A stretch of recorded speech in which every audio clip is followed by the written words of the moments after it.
Hello বন্ধুরা, কেমন আছো সবাই? আশা করি তোমরা সবাই ভালো আছো। আরও একটি নতুন ভিডিওতে তোমাদের সকলকে জানাই স্বাগতম। রিসেন্টলি বাংলাদেশের একজন রিটায়ার্ড আর্মি জেনারেল ভারত নিয়ে কি বলেছে সেটা ভিডিওর শুরুতেই আপনাদের শোনাবো। বলে দিচ্ছি ভারতকে যে ট্রেনিং আমরা নিয়েছি, যে যুদ্ধ আমরা করেছি, আমরা শুধু 2 লক্ষ সৈনিক না, আমাদের সাথে 18 কোটি জনগণ আছে। আমাদের ট্রেনিং, আমাদের দক্ষতা ভারতের চেয়ে অনেক বেশি। আমরা যদি একবার সাহস করে আমার দেশকে যুদ্ধ করবে, আমরা বলে দিচ্ছি 4 দিনের মধ্যে আমরা কলকাতা দখল করে নেব। আপনারা শুনলেন, বাংলাদেশের এই রিটায়ার্ড আর্মি জেনারেল বলছেন 4 দিনের মধ্যে আমরা কলকাতা দখল করে নেব। আর উনি বলছেন বাংলাদেশি আর্মি নাকি ভারতের চাইতেও অনেক ক্ষমতাশালী। তো এবার কথা হলো, বাংলাদেশের এই রিটায়ার্ড আর্মি জেনারেল যে ধমকি ভারতকে দিচ্ছেন, এই ধমকির পেছনে কি অন্য কোনো দেশের হাত রয়েছে, যেমন চায়না বা পাকিস্তান? আর যদি চায়না বা পাকিস্তানের 100% সাপোর্ট বাংলাদেশ পেয়ে যায়, তাহলে কি 4 দিনের মধ্যে কলকাতাকে দখল করা সম্ভব বাংলাদেশের পক্ষে? তাহলে আসুন এবার আমরা জেনে নিই ভারত আর বাংলাদেশের মধ্যে সামরিক শক্তির দিক থেকে কে কতদূর এগিয়ে, সেটা একটু বিস্তারিত আলোচনা করে নিই। বন্ধুরা, আপনারা সকলেই জানেন বাংলাদেশের যে সামরিক বল বা মিলিটারি পাওয়ার, সেটা কিন্তু ভারতের থেকে অনেকটাই পিছিয়ে। সারা পৃথিবীতে 145টি দেশের মধ্যে বাংলাদেশের সামরিক শক্তি বা মিলিটারি পাওয়ার সেটি 37 নম্বর স্থানে রয়েছে। আর আমাদের ভারতের কথা যদি বলি, আমাদের ভারত সারা পৃথিবীর মিলিটারি পাওয়ারে 4র্থ নম্বর স্থানে রয়েছে। বাংলাদেশের সারা বছরের ডিফেন্স বাজেট হলো মাত্র $4 বিলিয়ন। আর এক্ষেত্রে আমাদের ভারতের সারা বছরের ডিফেন্স বাজেট $75 বিলিয়ন।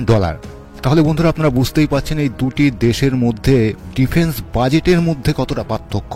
তবে এখানেই শেষ নয়, বাংলাদেশের কাছে রয়েছে মোট 2 লক্ষ সেনা এবং ভারতের কাছে রয়েছে 14 লক্ষ সেনা। বাংলাদেশের কাছে রয়েছে 216টি ফাইটার জেট এয়ারক্রাফট, আর আমাদের ভারতের কাছে রয়েছে 2296টি এয়ারক্রাফট।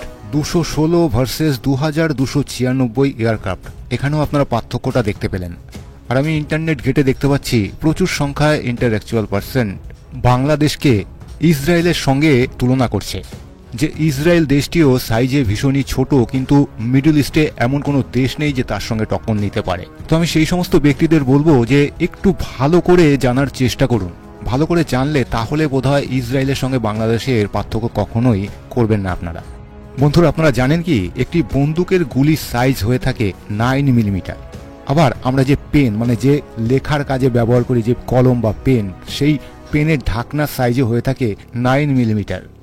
তো সেই জন্যই বলছিলাম, এই ব্যাপারগুলো নিয়ে যদি একটু ভালো করে আপনারা জানার চেষ্টা করেন, তাহলে বোধহয় বাংলাদেশ আর ইসরায়েলের সঙ্গে কখনোই তুলনা করতেন না বা করবেন না। ইসরায়েলের টেকনোলজির ব্যাপারে একটু জানুন, ইসরায়েলের এডুকেশনের ব্যাপারে একটু ভালো করে জানুন, এছাড়াও ইসরায়েলের ইনোভেশন সম্বন্ধে একটু ভালো করে জানুন। তারপর বাংলাদেশের টেকনোলজি, এডুকেশন, ইনোভেশনের সঙ্গে তুলনা করুন। বন্ধুরা, একটি যুদ্ধ কিন্তু শুধুমাত্র আর্মির বেসিসের ওপরে লড়া হয় না। আর যদি আর্মির বেসিসের ওপরেই যুদ্ধ হয়ে থাকে, তাহলে তা হলেও বাংলাদেশ ভারতের সামনে টিকতে পারবে না। একটি যুদ্ধে আর্মি ছাড়াও পয়সা, পাওয়ার এবং পজিশন, এই 3টি জিনিস বিশেষভাবে জরুরি। এবার আমি আপনাদের একটি ভীষণই অথেন্টিক ডেটা দেব। বন্ধুরা, অক্টোবর 2024 সাল পর্যন্ত, অর্থাৎ প্রায় 1 বছরের মধ্যে আমাদের ভারত বাংলাদেশকে কি দিয়েছে, এবং এই 1 বছরের মধ্যেই বাংলাদেশ আমাদের ভারতকে কি দিয়েছে সেটা একটু জেনে রাখা ভালো। এই 1 বছরের মধ্যে বাংলাদেশ ভারতকে দিয়েছে 991 কোটি টাকার জরুরি কিছু জিনিসপত্র, যেটা বাংলাদেশ ভারতকে এক্সপোর্ট করেছে। কিন্তু বন্ধুরা, এই 1 বছরের মধ্যেই আমাদের ভারত বাংলাদেশকে দিয়েছে 5296 কোটি টাকার জিনিসপত্র। তাহলে আপনারা একবার ভেবে দেখুন, বাংলাদেশের থেকেও 5 গুণ বেশি টাকার জিনিসপত্র পাঠানো হয়েছে 1 বছরের মধ্যে বাংলাদেশে। মানে অক্টোবর 2024 পর্যন্ত ডেটা আপনাদের দিলাম। বন্ধুরা, ভৌগোলিক দিক থেকে ভারতের সঙ্গে যে বাংলাদেশের বর্ডার রয়েছে, মোট 95% এরিয়া আমাদের ভারতের বর্ডারের সঙ্গে যুক্ত।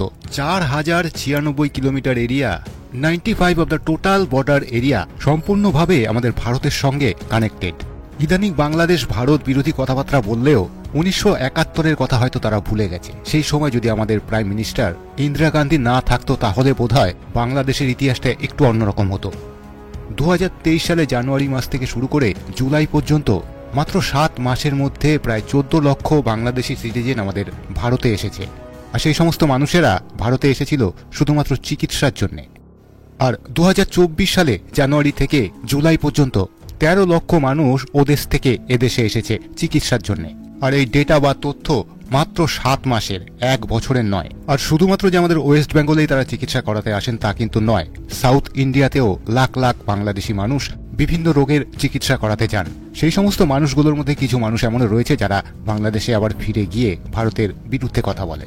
তো এবার আপনারা ভেবে দেখুন, 95% এরিয়া অর্থাৎ বাংলাদেশের 75% বর্ডার এরিয়াই আমাদের ভারতের সঙ্গে কানেক্টেড। বাংলাদেশের মানুষেরা বলছে ভারত বয়কট, ভারতের জিনিসপত্র তারা আর ব্যবহার করবে না। তো ভারতের জিনিসপত্র যদি তারা ব্যবহার না করে, ভারতকে বয়কট করে, তাহলে ক্ষতিটা আখের কার হবে? সারা জীবন বাংলাদেশ যতই চেষ্টা করুক, সে চায়নার সাপোর্ট পাক বা পাকিস্তানের, কোনো দিনই এরা জীবনে কলকাতা দখল করতে পারবে না। তারপর চিকেন নেক থেকে নাকি ভারতকে বিচ্ছিন্ন করে দেবে। তো এই ধরনের কথাবার্তাগুলোর কোনো মানেই হয় না। তো যাই হোক, এর সম্বন্ধে যদি আপনাদের কোনো বক্তব্য থেকে থাকে তাহলে সেটি আমাকে কমেন্ট বক্সে লিখে অবশ্যই জানাবেন। আজকের মতো এটুকুই, আবার দেখা হচ্ছে পরের ভিডিওতে। সবাই ভালো থাকবেন, সুস্থ থাকবেন। আজকের মতো সকলকে বিদায় জানাচ্ছি, নমস্কার।